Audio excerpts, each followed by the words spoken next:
किसी भी जगह को समझने में भी थोड़ा टाइम लगता है। विभिन्न नेताओं के द्वारा भी कहीं न कहीं दबाव आपके ऊपर या फिर वो अपना काम करवाने के लिए आपसे कहते हैं। आप जुडिशरी भी आपके पास है, आपके पास लेजिस्लेशन भी है, आपके पास एग्जीक्यूटिव भी है। काफ़ी संख्या में लोगों की मृत्यु हुई उत्तराखंड में। तो ऐसे हम लोगों ने स्पॉट आइडेंटिफाई किए। नमस्कार, आदाब, सत श्री अकाल। मैं धीरेन्द्र दीक्षित, आप सभी का स्वागत है दूरदृष्टि के विशेष प्रोग्राम ये हम कहाँ जा रहे हैं बात दिल की। आज हमारे साथ में है बरेली के एसपी ट्रैफिक अकमल खान जी। आपका बहुत बहुत स्वागत है। बहुत बहुत धन्यवाद। आज जो एसपी ट्रैफिक को आज हम जो लेके आए हैं उनके सबसे बड़ा कारण ये है कि भारत में जो सबसे अधिक दुर्घटनाएं होती हैं, यानी करीब अगर हम आंकड़ों के अनुसार बात करें तो करीब 4.5 लाख हर साल दुर्घटनाएं होती हैं और इसमें लगभग 1,70,000 लोग मारे जाते हैं। ये एक बहुत बड़ी घटना है जो कि अगर देखें किसी भी आतंकवादी घटना के मुकाबले बहुत ज़्यादा होती है। तो उन सब चीज़ों के बारे में इसके अलावा बरेली का नाम रोशन किया है हमारे एसपी ट्रैफिक साहब ने, क्योंकि उन्होंने एक पूरी यूपी में एक नई चीज़ शुरू करी है। वो सारी चीज़ें हम बात करेंगे इसी आज के पॉडकास्ट में। तो सबसे पहले तो हम जानना चाहेंगे कि आप का जो कहाँ से आपने एजुकेशन ली है, कहाँ के आप रहने वाले हैं, क्योंकि कई लोगों को आपके बारे में जानकारी नहीं होगी। तो मैं चाहूँगा दर्शकों को थोड़ा सा बताइए कि कहाँ से आपने एजुकेशन ली। ये मैं उत्तर प्रदेश के गोरखपुर ज़िले से बिलोंग करता हूँ और मेरी प्राइमरी एजुकेशन, चूँकि मेरे पिताजी स्वयं भी एक अध्यापक रहे हैं, तो मेरी प्राइमरी एजुकेशन उसी स्कूल से हुई और प्राइमरी और सेकेंडरी एजुकेशन मैंने MSI इंटर कॉलेज गोरखपुर से की। उसके बाद जो है ग्रेजुएशन जो है मैंने गोरखपुर विश्वविद्यालय से किया और उसके बाद मैंने जो हमारी PG, MPhil और PhD भी मैंने की है और ये सारा जो है जवाहरलाल नेहरू विश्वविद्यालय में। आपका यानी कि एजुकेशन में आपके फादर रहे हैं, पुलिस में आने का आखिर आपके दिमाग में कैसे आया कि हाँ मुझे पुलिस में जाना चाहिए? देखिए, बचपन से जो है बहुत सारी चीज़ें देखता रहा और हमेशा ये लगा कि पब्लिक सर्विस है वो अल्टीमेट सर्विस है। हमेशा से लोगों से पूछता रहा, बड़े भाई साहब से पूछा कि अगर हम जन सेवा करना चाहें तो सबसे बेहतर तरीका क्या हो सकता है ताकि हम लोगों को जा करके बहुत सारे प्लेटफॉर्म पे लोगों की मदद कर सकें। तो शुरू से ये गाइडलाइंस मिली कि सिविल सर्विसेज एक ऐसा प्लेटफॉर्म है जहाँ पर आप जा करके जो है वो लोगों की ख़ास तौर से उन लोगों की जो कि ग्रास रूट लेवल पे हैं, बहुत ही निचले स्तर पे हैं, उनकी भी आप सेवा कर सकते। तो वहीं से एक अंदर जो है ये चेतना जागी कि लोगों को जो है हमें सेवा करना है। तो उसके लिए जो सिविल सर्विसेज में आया और सिविल सर्विसेज के एग्ज़ाम दिए और उसमें फिर बाद में पुलिस सर्विसेज मुझे अलॉट। अच्छा, ये आप पुलिस में आए तो क्योंकि अब पुलिस की लाइफ जो है वो बिल्कुल अलग है, तो आपको इसमें आने का, क्योंकि घर जो वैसे नॉर्मली जो अगर मैं कहूँ सरकारी जॉब में होता है कि 8 घंटे की नौकरी करी और घर चले गए, लेकिन अगर पुलिस की बात करें तो पुलिस की जो जॉब होती है वो 24 घंटे की होती है लगभग। तो एक पूरी तरीके से कहें तो घर भी पूरी तरीके से डिस्टर्ब हुआ होगा, आपको भी दिक्कत हुई होगी। तो क्या क्या मैं ऐसा परेशानी आपको? देखिए, जब आप किसी मिशन पे निकलते हैं तो आप जिंदगी में बहुत सारी चीज़ों को जो है वो दरकिनार भी करते हैं। लोगों की सेवा करने का दृढ़ निश्चय अगर आपके अंदर है तो बहुत सारी चीज़ों को जो है आपको त्यागना भी पड़ता है। तो यहाँ पर त्यागने की बात तो नहीं है, लेकिन फिर भी जो चीज़ें जो अदर सर्विसेज में जितना लोग समय अपने परिवार को दे पाते हैं उतना समय हम नहीं दे पाते। लेकिन इन सारी चीज़ों के लिए जब आप सर्विसेज में इंडक्ट होते हैं तो आपको प्रशिक्षण दिया जाता है, ट्रेनिंग दी जाती है। शायद उसी ट्रेनिंग और प्रशिक्षण का परिणाम है कि आप मानसिक रूप से भी एक दृढ़ इच्छा शक्ति आपके अंदर आती है और आप मानसिक रूप से मजबूत बनते हैं। कई बार ऐसे ओकेजन्स आते हैं कि आपके फैमिली में भी उसी तरह के इम्पोर्टेंट फंक्शंस हैं, प्रोग्राम्स हैं और जो आपकी पब्लिक है, जो लोक सेवा है, वहाँ पर भी आपको ऐसे अवसर मिलते हैं कि वहाँ पे बड़े पैमाने पर जो है आपकी ज़रूरत महसूस की जाती है कि आपको वहाँ रहना ज़रूरी है। तो ऐसे में जो एक आपके अंदर जो भाव आता है कि नहीं, हमारे लिए ये प्राइमरी सर्विस है और लोगों की सेवा करना है, तो लगता है कि आप फैमिली में जो है जो लोग हैं वो लगातार आपको देखते आ रहे हैं और वो समझदार है, वो समझ सकते हैं और हमें इसलिए फिर हमें एक वो मिलता है कि एक अंदर से इनिशिएटिव मिलता है, एक अंदर से जो है हमारे अंदर एक जागरूकता आती है कि नहीं, हम पब्लिक के लिए हैं और उनकी सेवा करते रहेंगे। तो ये एक इम्पॉर्टेंट चीज़ है जिसको हम लोग ग्रैप्स करते हैं, वो थ्रू ट्रेनिंग आती है। चलिए, आपने तो ट्रेनिंग ले ली, लेकिन घर वालों की इच्छाएं भी होती होंगी, तो घर में कभी कभार वाद विवाद भी इस चीज पे। निश्चित रूप से शुरुआत में थोड़ा मुश्किल होता है, लेकिन धीमे धीमे सभी को समझ में आ जाता है कि अगर कोई है और लोक सेवा में है, लगातार जनता की सेवा में लगा हुआ है, तो इस तरह की चीज़ें जो है आती हैं, और ये सर्विस कंडीशंस हैं, और शुरू से ही लोगों के माइंड में कब रहते हैं कि अगर इस सेवा में जाएं, क्योंकि मैं ना पहला हूँ ना अंतिम होऊंगा, मेरे पहले भी लोग थे और मेरे बाद भी लोग आएंगे सर्विसेज में। तो सभी को पता है कि ये पुलिस सर्विसेज में जा रहे हैं या सिविल सर्विसेज में जा रहे हैं, तो इस तरह की सिचुएशंस आएंगी जहां पर आपको कॉम्प्रोमाइज़ करना है, चीज़ों को जो है समझना पड़ेगा। परिवार भी धीमे धीमे उस समझदारी वाली लाइन में आ जाता है। अच्छा, एक चीज और, ये पुलिस में जब आप आए हैं तो उद्देश्य सेवा था या एक अच्छा पद पाना था? क्योंकि अधिकांश लोग आज की तारीख में जो लोग इसके कंपटीशन की तैयारी करते हैं, उनका टारगेट नॉर्मली यही होता है कि मुझे एक अच्छी सी कुर्सी मिल जाए, अच्छी सी नौकरी मिल जाए। और कुछ लोगों के दिमाग में कहीं ना कहीं होता है कि नहीं, मुझे देश के लिए, अपने देशवासियों के लिए कुछ ना कुछ करना है। तो आपने क्या उद्देश्य लेके ये इसमें आए हैं? देखिए, उद्देश्य जो है वो तो लोक सेवा है, ठीक है, लेकिन जो माध्यम है वो ये पद है। और अगर ये कहा जाए कि इस पद की लालच नहीं थी, तो ये गलत बात होगी, झूठ होगा। और इस पद पर रह करके ही कोशिश की जा सकती है कि आप ज़्यादा से ज़्यादा जो है लोगों को आप मजबूती से उनकी सेवा कर सकते हैं। तो उद्देश्य तो लोक सेवा थी, लेकिन माध्यम जो है ये पद है। अच्छा, एक चीज़ और देखी गई है कि जब हम एजुकेशन लाइन में होते हैं, यानी जब पढ़ाई कर रहे होते हैं या कॉम्पिटिशन की तैयारी कर रहे होते हैं, तो कहीं ना कहीं एक दिमाग में एक जज्बा होता है कि हाँ, कुछ कल्याण करेंगे, कुछ लोगों की सेवा करेंगे। लेकिन नौकरी में आने के बाद कई ऐसे कारण होते हैं या क्या ऐसी परिस्थितियां रहती हैं कि वो जितना आप पहले हम सोच के आते हैं उतना नहीं हो पाता है। तो वो क्या होता है कि चेंज एकदम आ जाता है या परिस्थितियां ऐसी होती हैं? देखिए, शुरू से ही जो सिविल सर्विसेज है वो उसका अगर आप सर्विस कंडीशंस पे जाएंगे और उसकी जो मांग है, जो रिक्वायरमेंट होती है, वो यही है कि जो हमारे पिलर्स हैं अलग अलग है, मतलब अगर हम देखें तो लेजिस्लेटिव, एग्जीक्यूटिव, है ना, तो और जुडिशरी। तो लेजिस्लेशन का काम है कि वहाँ पर जो है वो हमारे लिए नियम, कानून, रूल्स बना करके भेजे, और हमारा काम है कि उनको एग्जीक्यूट करना जनता के लिए। हमें क्योंकि जो भी चीज़ें होती हैं, सरकारें जो चुन करके आती हैं, वो जनता के लिए होती हैं, जनता के प्रति उनकी जवाबदेही होती है। तो जो भी वो लेजिस्लेशंस बनाते हैं, जो कानून नियम बनाते हैं, तो उनको क्योंकि वो जनता के बीच से आते हैं, तो वो बेहतर समझते हैं कि उनकी जनता की रिक्वायरमेंट्स क्या हैं, किस तरीके की लोगों की आवश्यकता है, तो उनके लिए उनकी नीतियाँ बनती हैं। तो उन नीतियों को पूरी तरीके से हम लोग एग्जीक्यूट करें, ये हमारा प्राथमिक उद्देश्य होता है। कई बार ऐसा होता है कि छोटी-मोटी चुनौतियाँ आती हैं और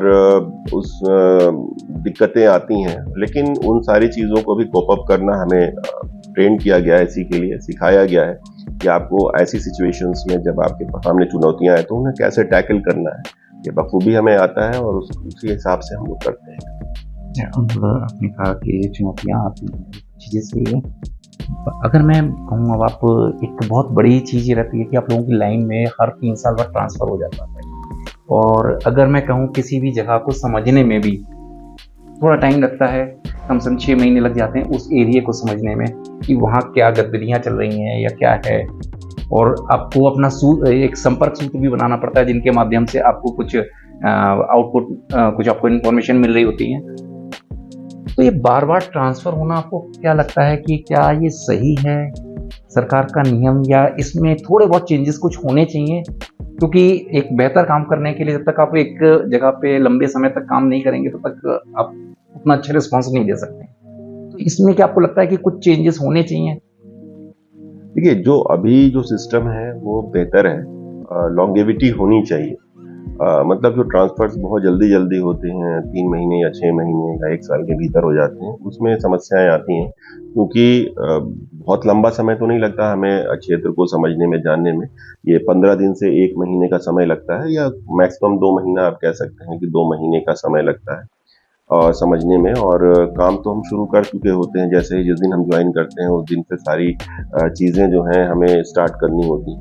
तो समस्या जो है इस चीज़ में नहीं है, लेकिन जो हमेशा जो टेन्योर है वो बहुत छोटा नहीं होना चाहिए, लेकिन 3 साल का टेन्योर एक अच्छा टेन्योर है। अगर आपको 3 साल के लिए काम करने का मौका दिया जा रहा है तो आप बहुत अच्छा कर सकते हैं अपने लोगों के लिए। अच्छा, अब मैं बरेली भी आता हूँ। बरेली में आपको लगभग 1.5 साल लगभग हो चुका है, 1.5 साल से हाँ अधिक टाइम हो गया है। तो बरेली की अगर मैं कहूँ मेन प्रॉब्लम्स आपको क्या नज़र आएँगे? देखिए, बरेली क्योंकि मैं खुद ट्रैफिक में ही हूँ, तो मेरा कंसंट्रेशन जो है वो ट्रैफिक को लेकर के ही है। इम्पॉर्टेंट चीज़ है कि पब्लिक अवेयरनेस बहुत ज़रूरी है, और काफ़ी लोग अवेयर भी हैं, लेकिन अभी भी हमें इस पे काम करना बाकी है। और लोगों को एजुकेट करना, लोगों को अवेयर करना ट्रैफिक रूल्स के बारे में, ट्रैफिक नियमों के बारे में। तो लगातार हम सतत रूप से प्रयत्नशील हैं कि इस दिशा में हम काम करें। ये कमी है, और अगर आप देखेंगे मोर और लेस तो पूरे उत्तर प्रदेश में ही ये एक समस्या भी है। लोगों के बीच में और जागरूकता फैलाने की हमें आवश्यकता है, और ये हमारी रिस्पॉन्सिबिलिटी भी है कि हम इसको और बेहतर तरीके से लोगों तक जाएं, लोगों को समझाएं, बताएं कि ट्रैफिक रूल्स क्या हैं, नियम क्या हैं, और ये उनके लिए ही हितकारी हैं। तो ये एक सबसे इम्पोर्टेंट चीज़ है जिस पे हमें काम करने की आवश्यकता है। दूसरा जो है वो इंक्रोचमेंट है। इंक्रोचमेंट को लेकर के जो है हमने काफ़ी काम भी किया है पिछले काफ़ी समय में। तो जनता को भी इस तरफ ध्यान देना चाहिए कि जो भी लीगल वे हैं, आप बिल्कुल आप रोज़गार कमाएँ, अपना काम करें, लेकिन जो देश का कानून है, देश के नियम जो बनाए गए हैं उनका पालन करते हुए करें, तो और भी ज़्यादा सुंदर हो जाएंगी चीज़ें। तो इंक्रोचमेंट दूसरा प्रॉब्लम लगता है। और तीसरा अभी हाल फिलहाल में जो ये काफ़ी समय से जो है ये 4-5 सालों से प्रेसिंग प्रॉब्लम के रूप में उभर के सामने आई है, वो ई-रिक्शा है। ई-रिक्शा का जो संचलन है वो रेगुलेट नहीं है अभी फिलहाल, तो उस पे हम लोगों को काम करने की आवश्यकता है। तो अगर ये 3 महत्वपूर्ण बिंदु हैं, अगर हम काम करें तो निश्चित रूप से एक और अच्छा सुगम यातायात हम बरेली वासियों को दे पाएंगे। अच्छा, अब एक आपने एक नई पहल शुरू करी है, या कहते हैं एक अच्छा एक आपने एक काम किया है जो मेरे अंदाज़ में पूरी यूपी में पहला एक काम है। तो उन कामों के बारे में मैं आप ही के मुँह से जानना चाहूँगा कि वो जो आपने शुरू किया वेबसाइट और नंबर जो आपने चालू किया है, वो थोड़ा-सा आप उसके बारे में और दर्शकों को बताएँ। देखिए, ये बहुत ही क्लियर कट माननीय मुख्यमंत्री जी, शासन और उच्चाधिकारीगण का ये का जो एक मंतव्य है, वो ये है कि हमारी जो पुलिसिंग होनी चाहिए वो जनोन्मुखी होनी चाहिए, जनता के लिए होनी चाहिए। तो जनता की रिक्वायरमेंट्स हैं, लोगों की रिक्वायरमेंट्स हैं, अगर हम उसको नहीं समझ पाएंगे, या हमारी कनेक्टिविटी उनसे अच्छी तरीके से नहीं होगी, अगर हम उनके साथ संवाद कायम नहीं कर पाएंगे, तो हम बेहतर पुलिसिंग नहीं कर सकते। तो ट्रैफिक एक ऐसा एरिया है, जब मैं आया तो मैंने देखा कि जो भी लोग हैं उनके पास अगर कोई कम्युनिकेशन करना है तो सिर्फ एक नंबर था, वो एसपी ट्रैफिक का नंबर था। एसपी ट्रैफिक के नंबर पे कॉल करके ही कर पाते थे। तो कई बार ऐसा होता था कि बहुत सारे लोग हिचकिचाते भी थे कि एसपी ट्रैफिक को कैसे कॉल करूं। बहुत सारे लोगों के अंदर एक अपने अंदर संकोच होता है। तो उस चीज़ को मैंने स्टडी किया और मैंने सोचा कि यहाँ पर एक ट्रैफिक का जो हेल्पलाइन नंबर होना चाहिए, और वो ट्रैफिक का हेल्पलाइन नंबर हमने जारी किया, और इसे जारी किए हुए भी हमें करीब 8 महीने 10 महीने का समय व्यतीत हो चुका है। और आप यकीन नहीं करेंगे तो बहुत ही अच्छे परिणाम आए, और बहुत सारे लोगों ने, जनता के लोगों ने जो है उस पर हमें कॉल्स की हैं, और लगातार वो लोग कॉल करते रहते हैं। तो अब तक जो है पिछले 8, 9, 10 महीने में हमारे पास मतलब 15,000 से ज़्यादा कॉल्स हैं। और कई बार लोगों के शिकायतें जो होती हैं, जाम की शिकायतें होती हैं, कई बार रेड लाइट की शिकायत होगी, रेड लाइट की टाइमिंग को लेकर के शिकायतें होती हैं। तो इससे हमारी जितनी जनता है, बरेली की जो जनता है, उससे हमारा बेहतर संवाद कायम हो पाया है ट्रैफिक व्यवस्था को लेकर के। तो इससे जो है हमें ट्रैफिक को इम्प्रूव करने में मदद मिलती है। दूसरी चीज़ ये है कि कई बार ऐसा होता है कि अगर किसी के चालान हो गए, या फिर कोई और समस्या है ट्रैफिक से रिलेटेड, तो उनके पास कोई ऐसा पोर्टल नहीं था कि उस पोर्टल पर जा करके वो अपनी शिकायत दर्ज कर सकें या कोई जानकारी हासिल कर सकें। तो इसके लिए हमने बरेली ट्रैफिक पुलिस की वेबसाइट बनाई है, bareillytrafficpolice.in। तो ये है, और जिसके माध्यम से तमाम जो ज़िले वासी हैं वो लोग उन पे आते हैं, उसको विज़िट करते हैं। और अभी हम लोग देख रहे थे तो पिछले 6 महीनों में जो है वो 70,000 से ज़्यादा लोगों ने जो है हमारी वेबसाइट को यूज़ किया है, उससे मदद ली है। तो ये एक हमारे लिए उपलब्धि है, हमारे अपने लिए, क्योंकि हमारा जो मेन उद्देश्य था कि हम जनता तक पहुँचे, लोगों तक पहुँचे, उनसे संवाद कायम करें, उनकी समस्याओं को जान सकें, तो इसके लिए ये 2 चीज़ें की गई। एक बार नंबर जो आपने जो चलते हैं वो जी, हाँ जी, ये 2 नंबर्स हमने जारी किए हैं। एक तो हमारा मोबाइल फ़ोन का नंबर है 9760160112, तो ये है, इस पे आप व्हाट्सएप भी कर सकते हैं। और एक नंबर जो है वो हमारा लैंडलाइन नंबर है 05812565758। तो ये दोनों नंबर्स हैं, आप इन दोनों नंबर पे कॉल कर सकते हैं। अगर आपको किसी प्रकार की कोई समस्या, यातायात संबंधी कोई समस्या है, 24x7 ये हेल्पलाइन भी खुली हुई है और आपकी वेबसाइट भी है। आप जो भी देंगे आपको त्वरित रिस्पॉन्स मिलेगा। जी, ये जो आपने वेबसाइट और जो आपने ये मोबाइल नंबर जो शुरू किया, ये डायरेक्ट आप ही की निगरानी में है या फिर इसके लिए कोई आपने? देखिए, यहाँ पर हमने एक मॉडर्न ट्रैफिक कंट्रोल रूम बनाया हुआ है और मॉडर्न ट्रैफिक कंट्रोल रूम के ज़रिए हम जितने भी हमारे ICCC जो है ITMS के जो कैमरास लगे हुए हैं, उन सारे कैमरास का फीड हम लोग जो है डायरेक्ट अपने मॉडर्न ट्रैफिक कंट्रोल रूम में लेते हैं। और वहाँ पे ही जो हमारे जो कर्मी लगे हुए हैं उनके पास ये हेल्पलाइन नंबर जो होता है वो वहीं पे मौजूद है। तो उनकी 3 शिफ्ट में ड्यूटियां लगाई जाती हैं 8-8 घंटे की, ताकि वो 24 घंटा उपलब्ध रहें। तो वहाँ पर ये मोबाइल फ़ोन्स और ये PNT वहाँ पे उपलब्ध है, तो वहीं से ही हम लोग जो जनता है वो वार्ता कर लेती है। वो लोग प्रॉपर ट्रेंड है, उनकी SOPs बनाई गई हैं हेल्पलाइन की कि कैसे उनको काम करना है। तो वेबसाइट पे कोई चीज़ आती है या कोई इन्फॉर्मेशन आती है, कोई शिकायत आती है, तो उसको हमें किस प्रकार से देखना है, तो इसके लिए हमने कर्मियों को ट्रेन कर रखा है, तो उस हिसाब से वो काम करते हैं। अच्छा, एक चीज़ और आपने कि जैसे आप कई जगह आपने काम किया है, तो एक ऐसा अनुभव भी आपके रहा होगा जो यादगार आज तक हो? देखिए, ऐसे बहुत सारे इश्यूज़ हैं जो आपको लगातार जो है, तब ऐसा कोई विशेष अवसर तो नहीं है, बहुत सारी मेमोरीज़ हैं। और लगातार जो है, अब जब आप जनसेवा में, जनता की सेवा में लगे होते हैं, तो बहुत सारी मेमोरीज़ आपके सामने होती हैं। तो ऐसा कोई स्पेसिफिक और यूनिक तो नहीं है, बट ये है कि लगातार लोगों के लिए काम करना और इससे प्रतिदिन जो है आपको जो आनंद मिलता है, वो हमेशा जो है आपके लिए महत्वपूर्ण है और उसके सहारे ही हम लोग जो है आगे की नौकरी कर पाते हैं। अच्छा, एक थोड़ा वैसा क्वेश्चन है कि जनरली अगर मैं देखूँ, पुलिस को कई लोग अलग-अलग दृष्टि से देखते हैं, कुछ लोग कई बार गलत नामों से भी संबोधित करते हैं। वो ऐसा कोई अनुभव ऐसा रहा है आपको? ये आपकी जानकारी में भी होगा कि हाँ, जनता बोलती है इस तरीके से कुछ? देखिए, निश्चित रूप से ये जब तक उपनिवेशवाद की ये जननी है, क्योंकि उस समय में जो पुलिस जो पहले जब ब्रिटिश रूल हुआ करता था, तो उस टाइम में पुलिस जो है वो बहुत ही, उसका रुख जो होता था वो बहुत आक्रामक होता था और जनता के प्रति जो है वो उतना मतलब सकारात्मक रुख नहीं होता था। लेकिन जैसे जैसे हम लोग जो है स्वतंत्रता के बाद आगे बढ़े, हमने पुलिसिंग को जो है जनोन्मुखी बनाया है, लोगों तक पहुंचने का प्रयास किया है और अभी भी हमें उस काम में पूरी तरीके से सफलता नहीं मिली है। हमारे ये प्रयास सतत जारी हैं और क्योंकि जो गैप जो पहले बना हुआ था, जो एक पुलिस और लोगों के बीच में जो संवाद नहीं था, तो उसकी वजह से ही समस्याएं थी और जिसकी वजह से जनता में जो अविश्वास था पहले, वो सारी चीजें। लेकिन धीमे धीमे आपने देखा होगा वर्तमान में मुख्यमंत्री जी का भी कहना है, शासन का भी कहना है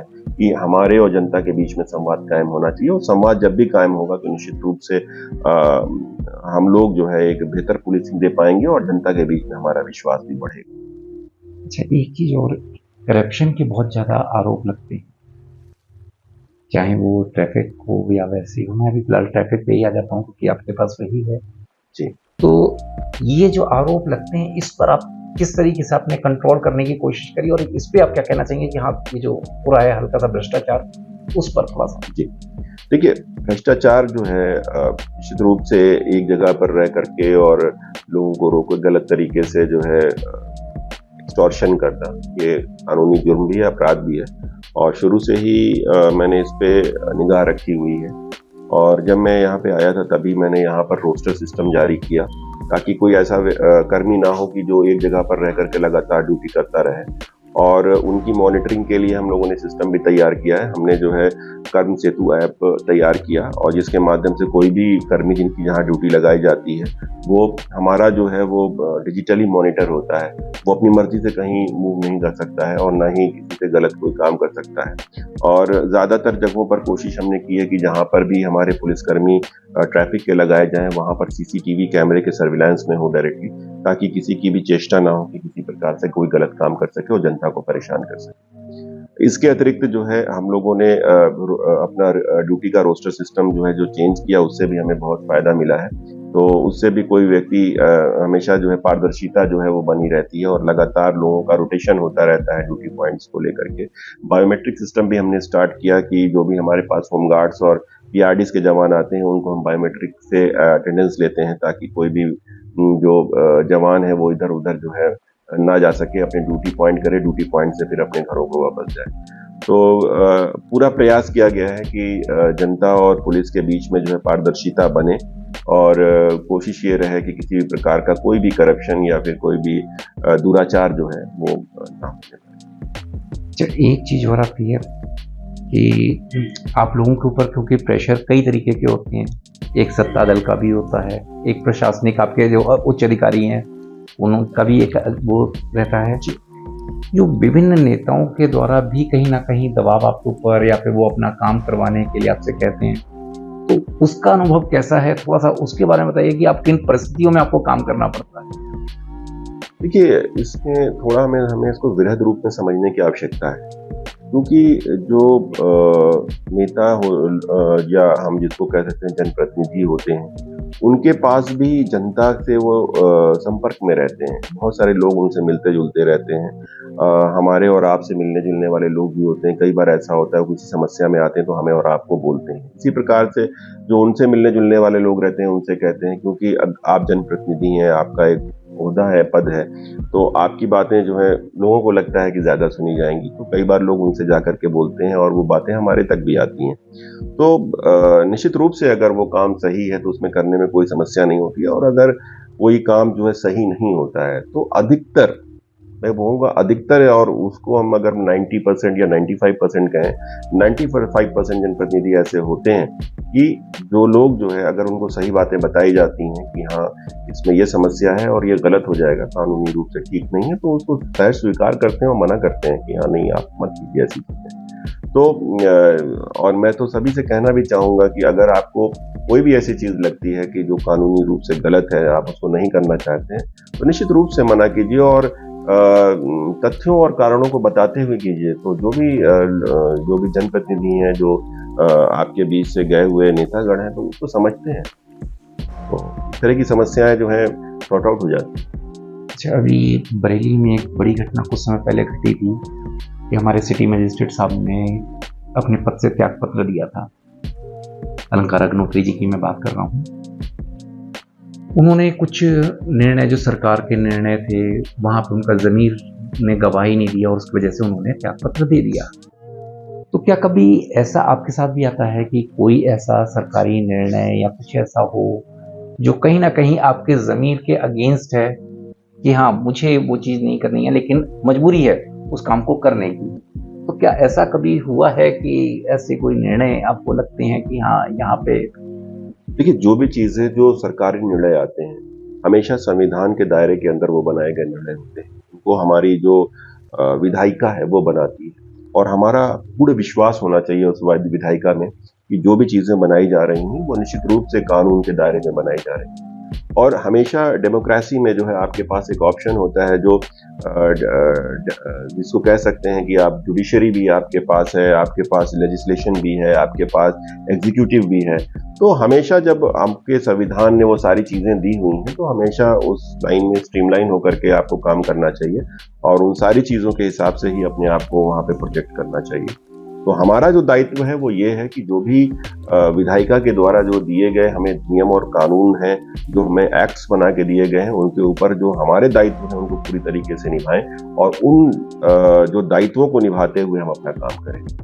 तो मुख्य रूप से जो है कभी ऐसा अवसर नहीं आया कि लगा हो कि हाँ जो है कोई भी चीज़ जो है मेरी इच्छा शक्ति के विपरीत है या मैं, क्योंकि जो भी चीज़ें होती हैं वो कानून के दायरे में बनाई गई होती हैं, वो जो है विधानसभा विधानमंडल से पास की गई होती हैं, लोकसभा से पास की गई होती हैं, तो उनमें कोई दिक्कत नहीं है।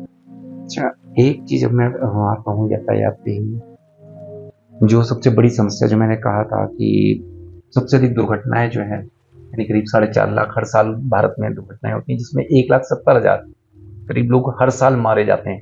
ये किसी भी एक आतंकवादी घटना या प्राकृतिक आपदा, किसी को भी अगर मैं काउंट करूँ उससे कई गुना ज़्यादा है। तो इससे बचने का उपाय आपके हिसाब से क्या-क्या हैं? वो थोड़ा-सा। देखिए, इसमें सबसे मैंने बताया कि अवेयरनेस एजुकेशन सबसे महत्वपूर्ण चीज़ है, जनता को अवेयर होना पड़ेगा, ठीक है। दूसरी चीज़ ये है कि इसमें बहुत सारे विभाग शामिल हैं। इसके लिए जो कार्यदायी संस्थाएँ हैं, जो सड़क का निर्माण कार्य देखती हैं, पुलिस विभाग है, परिवहन विभाग है, हेल्थ डिपार्टमेंट है, इन सब विभागों को आपस में बैठ करके समन्वय के साथ काम करना होगा और जनता के साथ मिल करके काम करना होगा। और इसके लिए हम लोगों ने लगातार प्रयास भी किए हैं। शासन के द्वारा अभी ज़ीरो फैटेलिटी डिस्ट्रिक्ट नाम से जो है ये योजना भी चलाई जा रही है और इसके बहुत ही सार्थक परिणाम आए हैं। अगर आप देखेंगे तो उत्तर प्रदेश में ही जो है बहुत सारे ज़िलों में जो है जहाँ पर जो है ये ZFT योजना लागू की गई है, वहाँ पर दुर्घटनाओं में 40% की भी कमी दर्ज की गई है। इनफैक्ट अगर देखें तो बरेली में हम लोगों ने लास्ट ईयर अगर देखा जाए तो लास्ट ईयर में हमारे पास 2024 के मुकाबले हम 2025 की बात करते हैं तो 2025 में हमें दुर्घटनाओं में हमारे 22% की कमी आई, मृत्यु में जो है 20% की कमी आई और जो घायलों की संख्या में है उसमें 26% की कमी आई। तो लगातार हम इस दिशा में आगे बढ़ रहे हैं और अग्रसर हैं, जनता का सहयोग मिल रहा है, जो हमारे अंतर विभागीय समन्वय है वो बेहतर हुआ है और हम लोग मिलजुल कर काम कर रहे हैं और निश्चित रूप से हम आगे आने वाले समय में अपने लक्ष्यों की प्राप्ति करेंगे और दुर्घटनाओं में होने वाले मृत्यु की संख्या को हम घटा पाएंगे। अच्छा, एक चीज़ और, जैसे रोडों में कई जगह ऐसा होता है तो जो ब्लाइंड स्पॉट कहलाते हैं, यानी कि कई ऐसी जगह होती हैं जहाँ दुर्घटना संभावित क्षेत्र होते हैं। तो ये जो और वही दुर्घटनाओं के सबसे बड़े कारण होते हैं। तो इसे दूर करने के लिए आपके द्वारा कोई अभी तक प्रयास किया गया है इसके लिए? निश्चित रूप से लगातार प्रयासरत है, हम लोग काम भी कर रहे हैं इस पे। बरेली डिस्ट्रिक्ट में हम लोगों ने 45 ब्लैक स्पॉट चिन्हित किए थे।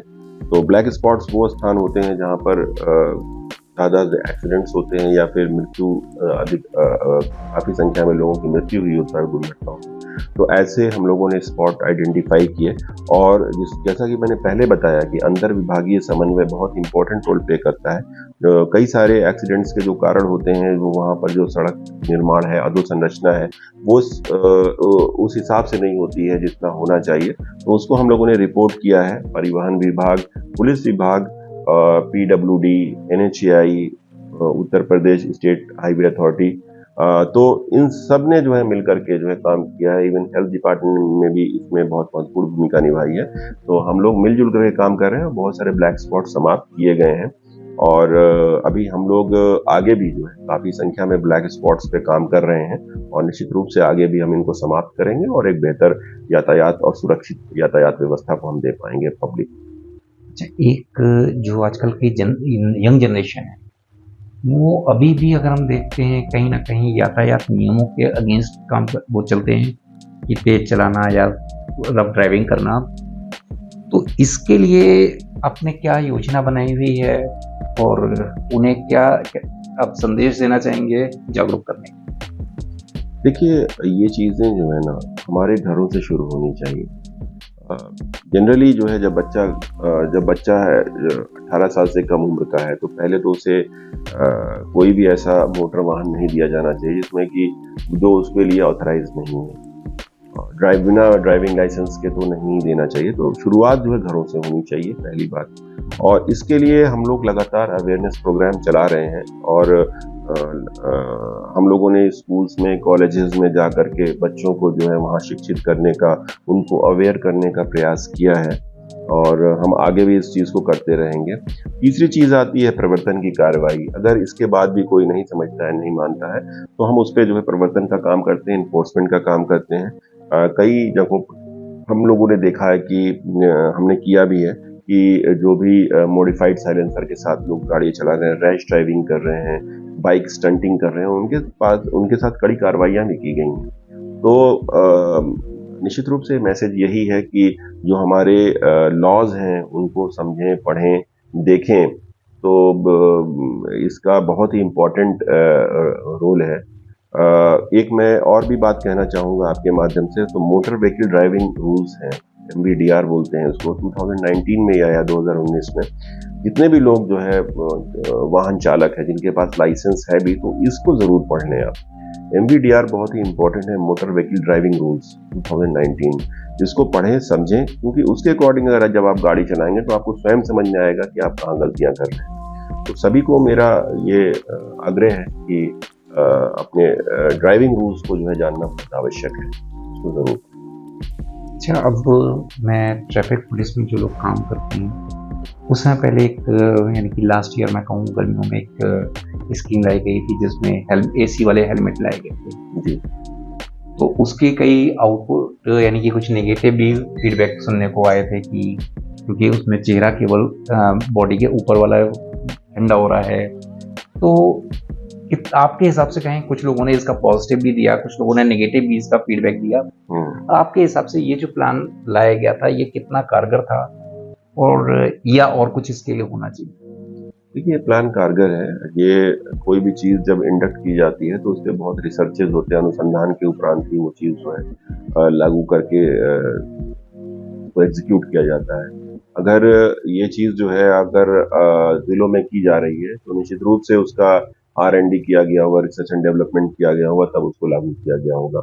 और जितने भी लोगों को हम लोगों ने दिया, जो हमारे कर्मियों ने लगाया, किसी ने इस प्रकार की कोई शिकायत नहीं की कि मतलब उसको किसी प्रकार की कोई समस्या आ रही है। तो जब ज़रूरत होती है तो वो लोग लगाते भी हैं, उससे लाभ भी उनको मिलता है। कहीं इस प्रकार की कोई समस्या अभी तक मुझे रिपोर्ट नहीं की गई कि हाँ, उससे कोई नुकसान है। अच्छा, एक जैसे ट्रैफिक पुलिस में तो एक लंबा टाइम खड़ा होना पड़ता है एक ही जगह पे, और गर्मी हो, बरसात हो या सर्दी हो, तीनों ही मौसम में कहें तो उनके लिए कई बार बहुत सारी दिक्कतें आती हैं। तो उसके लिए क्या कोई ऐसी कुछ योजना बनाई जा रही है, कुछ ऐसे इसके ऊपर भी कुछ ध्यान दिया जा रहा है कि उनकी इस दिक्कत को भी सॉल्व हो जाए और कहीं ना कहीं अगर कहें तो यातायात भी प्रभावित ना हो? जी, देखिए, इसके लिए पहली चीज़ तो ये की गई है कि ट्रैफिक में जो कर्मी है उनका जो कार्य का समय है वो निर्धारित किया गया। केवल 8 घंटे ही उनको काम करना है। 8 घंटे के बाद हम शिफ्ट बदल देते हैं ताकि अगला बंदा जो है वो फ्रेश मिले। तो सुबह 7 बजे से लेकर के और दिन के जो है 3 बजे तक एक शिफ्ट चलती है और फिर उसके बाद 2 बजे से लेकर के 10 बजे तक दूसरी शिफ्ट चलती है। तो हम लोग 2 शिफ्ट में जो है यातायात कर्मियों को लगाते हैं, तो उससे वो थकान भी नहीं आती है और उनको भी जो है आराम से वो ड्यूटी कर पाते हैं। पहली चीज़ तो ये है। दूसरी चीज़ ये है कि जब बहुत ज़्यादा गर्मियाँ पड़ती हैं तो हम टाइम टू टाइम उनको जो है पानी बॉटल्स, ग्लूकोज, ये सब भी जो है हम लोग यहाँ से उनको भिजवाते रहते हैं। एक बार जो है गाड़ियों से जो है जितने भी लोग ड्यूटी पे लगे हुए हैं उनको हम लोग करते रहते हैं। तीसरी चीज़ ये है कि अभी हम लोग प्रयासरत हैं, हर जगह तो नहीं ये सुविधा हो पाई है, लेकिन ट्रैफिक पुलिस पोस्ट बनाने का हमारा प्रयास है कि हर चौराहे पे जहाँ पर भी ट्रैफिक पुलिस की ड्यूटी लगाई जाती है वहाँ पर एक ट्रैफिक पुलिस पोस्ट बनाया जाए, ताकि वहाँ पर अगर कोई ट्रैफिक कर्मी थक जाता है तो वहाँ वो 2 मिनट बैठ करके थोड़ा सा विश्राम करके उसके बाद रिफ्रेश करके अपने ड्यूटी पॉइंट पर आए। तो ये चीज़ें हैं जिसके लिए हम लोग प्रयासरत हैं और लगातार काम भी कर रहे हैं। ये मैं बरेली का वैसे एग्जाम्पल दे रहा हूँ, लेकिन ये समस्या अगर अमूमन देखें तो सभी क्षेत्रों में है, सभी जिलों में है। जैसे बरेली में अगर बात करूँ, झुमका चौराहे पे, झुमका तिराहा, वहाँ पे एक्सीडेंट बहुत ज़्यादा होते हैं। इधर जो अभी नया पुल बना है घंटाघर वाला, तो वो दोनों ही पॉइंट्स पे जहाँ पे वो ख़त्म होता है वो उस जगह जाम की पोजीशन रहती है। यानी कहीं ना कहीं देखें तो ये पुल बनाने में या रोड बनाने में कहीं ना कहीं कोई कमियां की जा रही है, जिसकी वजह से ये चीज़ें वो रह रही हैं और दिक्कत ट्रैफिक पुलिस को होती है और आम जनता को। इसको सुलझाने के लिए क्यों कदम नहीं उठा पा रहे हैं, और इसके लिए क्या ये नियम रोड बनाते वक्त क्या ट्रैफिक की मंजूरी नहीं ली, यानी ट्रैफिक पुलिस से सलाह मशवरा नहीं किया जाता, क्या दिक्कत है? जब ये ब्रिजेस बनाए गए तो पुलिस से पूछा गया, नहीं पूछा गया, इसके बारे में मुझे जानकारी तो नहीं है। लेकिन शासन के द्वारा जो है हर जिले में एक जिला सड़क सुरक्षा समिति का गठन किया गया है डीएम साहब की अध्यक्षता में, जिसमें हम लोग सभी मेंबर्स हैं और हर माह जो है हम लोग जाकर के बैठक करते हैं और जो भी ट्रैफिक से रिलेटेड या सड़क सुरक्षा से रिलेटेड जो भी समस्या होती है उसका निदान किया जाता है। क्योंकि वो एक अंतर विभागीय बैठक होती है, उसमें समन्वय स्थापित करके जो भी समस्याएं आती हैं उनका निदान करने का प्रयास किया जाता है।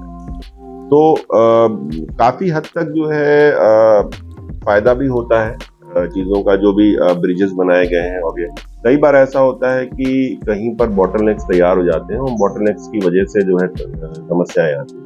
ये दोनों पॉइंट्स आपने बताया, इस पे विशेष रूप से जो ये ओवरब्रिज बना हुआ है थाना के ऊपर से जो जा रहा है, जो कोड़ा पीर पे जाके वहां पर क्योंकि एक बॉटलनेक है, अगर आप देखें तो दोनों साइड में रास्ते सकरे हैं, तो उसमें ब्रिज का दोष उतना ना होकर के जो जहां पर वो रास्ते उतर रहे हैं वहां पे समस्या ज्यादा है। उसको चौड़ीकरण का काम भी चल रहा है। अभी आपने देखा होगा नगर निगम ने परसों भी काम किया है, तो उसमें लगातार प्रयास जारी है और शासन के द्वारा, गवर्नमेंट के द्वारा लगातार काम किए जा रहे हैं कि लोगों को बेहतर यातायात व्यवस्था हम दे पाएं। अच्छा, एक पुलिस अधिकारी के रूप में अगर मैं बात करूं, आपको सबसे ज्यादा संतुष्टि किस कार्य में मिलती है? देखिए, पुलिस के तो जितने भी काम दिए गए हैं सब संतुष्टि वाले ही काम दिए गए हैं। अगर आप किसी अपराध पर को रोक पाते हैं, ठीक है, तो ये भी आपके लिए संतुष्टि का सबब है। अगर कहीं अपराध हो जाए और अपराध में जो अभियुक्त हैं, अगर उनको जो है आप न्याय के रास्ते पे ले आते हैं, उनको जो है उनके खिलाफ कार्रवाई करते हैं, उनको वो भी संतुष्टि की चीज है। कई बार ऐसा होता है कि आप रास्ते में लोगों की मदद कर पाते हैं, वो भी बहुत इंपॉर्टेंट चीज है। तो पुलिस का काम जो है पूरी तरीके से वो संतुष्टि वाला ही काम है। कहीं पर ऐसा नहीं फील होता है कि हाँ हम कुछ गलत कर रहे हैं या कोई जोर जबरदस्ती की चीज है। तो जहां पर भी आप काम करें, मन से काम करें, कानून के हिसाब से अगर आप काम करते हैं तो निश्चित रूप से आपको हमेशा संतुष्टि मिलेगी। अच्छा, एक चीज है, कई बार क्योंकि हर आदमी के अंदर जीवन में कहें तो उतार चढ़ाव आते हैं, कई बार आदमी डिप्रेस हो जाता है, वो नॉर्मल एक वो चीज है। तो आप अपने आप को मोटिवेट करने के लिए क्या करते हैं? किताबें पढ़ते हैं, पिक्चर देखते हैं, या क्या रहता है? देखिए, मोटिवेशन के लिए सबसे अच्छा तरीका ये है कि हमेशा अपने नीचे देखिए। अगर आप अपने नीचे में देखेंगे, बहुत सारे ऐसे लोग हैं जो जिनको वो चीजें मिल नहीं सकी जो आपको प्राप्त। हमेशा देखेंगे तो आपके अंदर एक संतुष्टि आएगी और आपको मोटिवेशन भी मिलेगा कि कम से कम आप वहां पर मौजूद हैं। ठीक है। दूसरी बात यह है कि कई बार ऐसा, अगर हम मतलब बुक्स पढ़ते हैं, नॉवेल्स पढ़ते हैं, मूवीज देखते हैं, टीवी, तो वो फॉर द टाइम बिंग आपके स्ट्रेस को हटा सकता है, लेकिन आपकी मनोदशा को सही करने के लिए आपको खुद काम करना पड़ेगा इसके लिए। और मेरे लिए मैं हमेशा ये करता हूँ कि हमेशा अपने से नीचे देखता हूँ कि उनकी क्या दशा है, वो किस परिस्थिति में जी रहे हैं, कैसे हैं, और हमारी दशा जो है उनसे बहुत बेहतर है, हमें और आगे बढ़ना चाहिए। ये थोड़ा कठिन परिस्थिति है, बहुत लंबे समय तक नहीं रहेगी, ये समय है, कट जाएगा। तो हमेशा ये सोचता हूँ और उसके बाद आगे बढ़ता हूँ। अच्छा, अगर आप पुलिस में नहीं होते तो क्या होता?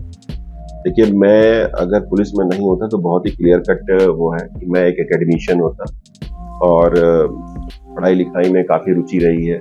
फैमिली में काफ़ी लोग जो है टीचर्स रहे हैं, अध्यापक रहे हैं।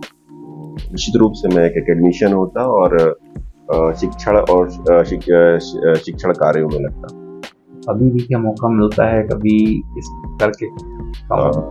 निश्चित रूप से कई बार ऐसा होता है जब भी बच्चों के पास है, बहुत कम मौका मिल पाता है ऐसा फ्री टाइम, लेकिन कभी भी ऐसा मौका मिलता है तो बच्चों को बताना, पढ़ाना, उनको समझाना मुझे अच्छा लगता है। अच्छा, आपके हिसाब से मैं अगर केवल एक शब्द में आपको दे रहा हूँ, ट्रैफिक, आपके जहन में उसके लिए, यानी आपके दिल में अगर मैं बात करूँ, ट्रैफिक क्या है? अनुशासन। और ट्रैफिक एक ऐसी चीज है कि अगर अनुशासन वहां पर है तो सब कुछ है, किसी भी प्रकार की कोई समस्या नहीं। अब मैं आता हूँ अपने जो हमारे थीम है, हम लास्ट क्वेश्चन पे आ रहे हैं। हमारा जो मेन है कि ये हम कहाँ जा रहे हैं। यातायात की दृष्टि से अगर मैं बात करूँ कि यातायात जो है वो देश के लिए बहुत जरूरी है, एक कहें बैकबोन है, हर राज्य के लिए भी, हर देश के लिए भी। तो आप इस दृष्टि को लेते हुए और हम कहाँ जा रहे हैं उस चीज़ को लेके आपको क्या लगता है कि हम प्रगति कर रहे हैं वाकई? क्योंकि एक्सीडेंट को भी हम इधर देख रहे हैं और इधर हम साथ में जो है वो स्पीड को भी हम आगे बढ़ा रहे हैं, तो हम एक्चुअल में देखें तो हम जा कहाँ रहे हैं? देखिए, अगर हम एक होलिस्टिक व्यू लेते हैं तो हम जिस दिशा में जा रहे हैं वो सकारात्मक, क्योंकि आप देखेंगे कि वर्ष 2010 की तुलना अगर वर्ष 2026 से करते हैं तो लगातार सड़कों की लंबाई बढ़ी है और लंबाई बढ़ने के साथ साथ जो गुणवत्ता है सड़कों की उसमें भी बहुत सुधार हुआ है। गुणवत्ता में जब सुधार हुआ, आपने देखा होगा कि बहुत सारे लोग अब ट्रेन से ऑप्ट करके सड़कों पर जो है यात्रा करना पसंद करते हैं। इसका कारण ये है कि जब आप अच्छी सड़कें होंगी तो आप दो स्थानों के बीच में आप जो ट्रैवल टाइम है वो कम हो जाता है। दूसरी चीज है दुर्घटनाओं के बढ़ने की। दुर्घटनाएं उस रेशियो में नहीं बढ़ी हैं, अगर आप आंकड़ों पर नजर डालेंगे तो दुर्घटनाएं उस रेशियो में नहीं बढ़ी हैं जिन रेशियो में हमारे पास मोटर व्हीकल्स बढ़े हैं, जिस अनुपात में हमारी रोड्स की जो लंबाई बढ़ी। उस अनुपात में अगर देखें तो उस लिहाज से जो है जो दुर्घटनाएं हैं उतनी नहीं बढ़ी हैं, लेकिन फिर भी अगर उनमें पॉजिटिव ग्रोथ हो रही है दुर्घटनाओं में, तो हमने जो है प्रयास करने शुरू कर दिए हैं। और जैसा अभी आपने देखा ही कि जो जीरो फैटेलिटी डिस्ट्रिक्ट का ये कार्यक्रम है, ये पूरे भारतवर्ष के 100 डिस्ट्रिक्ट्स में इसको लागू किया गया है और वो 100 डिस्ट्रिक्ट्स वो हैं जहां पर दुर्घटनाएं सबसे ज्यादा होती हैं। तो निश्चित रूप से ये एक सकारात्मक कदम है और इसमें जहां तक मुझे ज्ञान है सभी डिस्ट्रिक्ट्स में जो है इसके सकारात्मक प्रभाव पड़े हैं। दुर्घटनाओं की संख्या घटी है। अगर हम पिछले वर्षों की तुलना करें तो दुर्घटनाओं में मृतकों की संख्या जो है वो घटी है, घायलों की संख्या घटी है। तो निश्चित रूप से एक सकारात्मक परिणाम है और आगे आने वाले समय में एक उज्जवल भविष्य की ओर देखते हैं कि हमारी जो यातायात व्यवस्था है वो बेहतर और बेहतर होती जाएगी। जो हमारा लास्ट है, जो हमारा थीम है प्रोग्राम की, ये हम कहाँ जा रहे हैं? बात दिल की। अब अगर आपके दिल की बात अगर मैं कहूँ तो वो आपको थोड़ा सा और देखिए, दिल की बात सिंपल ये है कि ये धरा है और ये खूबसूरत होनी चाहिए और बेहतर बननी चाहिए और सुंदर बननी चाहिए और इसके लिए ज़रूरी है कि हर इंसान खुश हो और खुशियाँ जो हैं आप अपने अंदर ढूंढें, इधर उधर ढूंढने की आवश्यकता नहीं है। अच्छा काम करें, अच्छा प्रयास करें, सकारात्मक रहें, हमेशा जो है पॉजिटिव जो रास्ते हैं उनकी तरफ बढ़ें, जो नियम कानून और अनुशासन के हिसाब से जो सही होते हैं उस दिशा में काम करें और निश्चित रूप से हमें एक सुखद, अच्छी, खूबसूरत जिंदगी मिलेगी। इसके लिए सभी को शुभकामनाएं। तो अभी आपने सुना, हमारे साथ में थे एसपी ट्रैफिक अकमल खान जी और उन्होंने साथ में कई सारी चीज़ें कही और साथ में एक चीज़ जो सबसे पहले कही कि यातायात और नियमों का विशेष रूप से पालन करें